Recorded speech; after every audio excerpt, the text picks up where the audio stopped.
আসসালামু আলাইকুম, সবাইকে শুভেচ্ছা জানাচ্ছি মাসুম মাহবুব।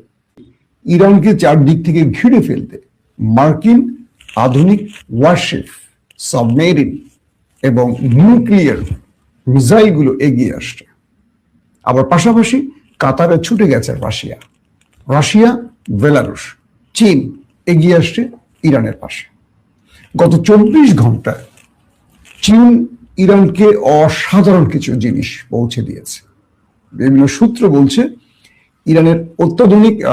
চীনের অত্যাধুনিক মিসাইল, যুদ্ধ বিমান বা আদার্স আরো যেগুলোকে ওইভাবে নাম মেনশন করা হচ্ছে না, যে সূত্রগুলোর খবরগুলি আমি দিচ্ছি বিভিন্ন নেটওয়ার্কিং, সেই নেটওয়ার্কের খবর বলছে যে চীন ইরানকে তার সর্বোচ্চ প্রায়োরিটি দিয়ে এমন কিছু যুদ্ধাস্ত্র দিচ্ছে যেটা চীন ওই দুটো দেশকে মোকাবেলা করতে পারে।